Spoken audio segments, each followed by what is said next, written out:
ঈদের ছুটি শুরুর পর থেকেই দেশের বিভিন্ন প্রান্তে প্রতিদিনই ঘটছে ভয়াবহ সব সড়ক দুর্ঘটনা। দেশের প্রতিটি ঈদেই রাস্তাঘাটে যখন মানুষের যাতায়াত অস্বাভাবিক রকম বাড়ে, তখন নানা কারণে এমন দুর্ঘটনায় প্রাণ হারায় শত শত মানুষ।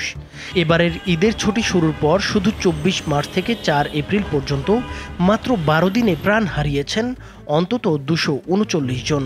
এছাড়া গুরুতর আহত হয়েছেন আরও ৫১৬ জন। পুরো ঈদযাত্রা শেষ হলে এই সংখ্যা আরও বাড়তে পারে বলে আশঙ্কা করা হচ্ছে। পরিসংখ্যান বলছে ২০২৪ সালের ঈদুল ফিতরের আগে এবং পরে মিলিয়ে ১৫ দিনে সড়কে ৩৯৯টি দুর্ঘটনা ঘটে, যাতে ৪০৭ জন নিহত এবং ১৩৯৮ জন আহত হয়।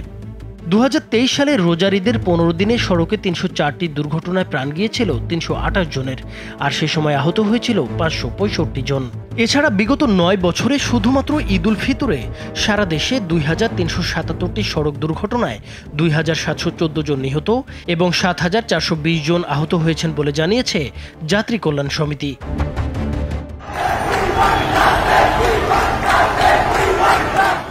দেশে নিরাপদ সড়ক ও পরিবহন ব্যবস্থার দাবিতে বারবার আন্দোলন হয়েছে। সবচেয়ে বড় আন্দোলনটি ছিল ২০১৮ সালের নিরাপদ সড়ক চাই আন্দোলন। শিক্ষার্থীদের ওই আন্দোলনের পর সড়ক পরিবহন আইন ২০১৮ প্রণয়ন করে চালক ও পথচারীদের জন্য কঠোর নিয়ম, মৃত্যুদণ্ড থেকে শুরু করে ৩ থেকে ৫ বছর সহ বিভিন্ন মেয়াদে জেল ও জরিমানার বিধান চালু করা হয়েছিল। তবে বিশেষজ্ঞরা বলছেন, আন্দোলনের ৮ বছর পরও সড়ক নিরাপত্তায় তেমন কোনো পরিবর্তন আসেনি। বুয়েটের অ্যাক্সিডেন্ট রিসার্চ ইনস্টিটিউটের সাবেক পরিচালক অধ্যাপক মোহাম্মদ হাদিউজ্জামান বিবিসি বাংলায় দেয়া এক সাক্ষাৎকারে বলেন, দুর্ঘটনার পেছনে অনেকগুলো কারণ রয়েছে। এগুলোর মধ্যে সড়কের গঠনগত ত্রুটি, অদক্ষ ও ক্লান্ত চালকসহ যানবাহনের ফিটনেস সমস্যা অন্যতম। সড়ক পরিবহন মালিক সমিতির সম্পাদক মোহাম্মদ সাইফুল আলম মনে করেন, ঈদের সময় অদক্ষ চালকদের গাড়ি চালনাই দুর্ঘটনার বড় কারণ। তিনি বলেন, সারা বছর মহাসড়কে চলা চালকরা রাস্তা সম্পর্কে অভিজ্ঞ, কিন্তু ঈদে লোকাল বাসের অদক্ষ চালকরা যাত্রী নিয়ে বেরিয়ে পড়ে, যাদের রাস্তার অবস্থা সম্পর্কে ধারণা কম। দেশে দুর্ঘটনার তুলনায় বিচার কম। একজন আইনজীবী বলেন, ১% মামলারও পূর্ণ বিচার হয় না। এছাড়া নিরপেক্ষ তদন্ত না হওয়ায় ত্রুটিপূর্ণ কমিটি দুর্ঘটনার প্রকৃত কারণ বের করতে পারে না। তাছাড়া সাক্ষী না থাকা, ক্যামেরার ব্যবহার না হওয়া এবং মালিকদের প্রভাবে বিচার আটকে যায় বেশিরভাগ সময়। তবে সড়ক দুর্ঘটনার বাস্তবতা নিয়ে ভিন্ন দৃষ্টিভঙ্গি পোষণ করেন নিরাপদ সড়কের জন্য দীর্ঘদিন ধরে আন্দোলন করে আসা অভিনেতা ইলিয়াস কাঞ্চন।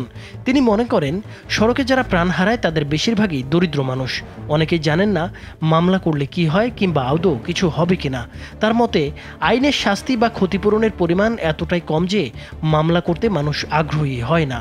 যদিও মামলা না করেও বিআরটির মাধ্যমে ক্ষতিপূরণ পাওয়া যায়, তারপরও মানুষ উদ্যোগ নেয় না, হয়তো এটা জানেও না।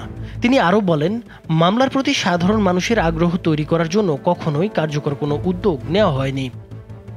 নাইমুর হোসেন, মাছরাঙ্গা টেলিভিশন।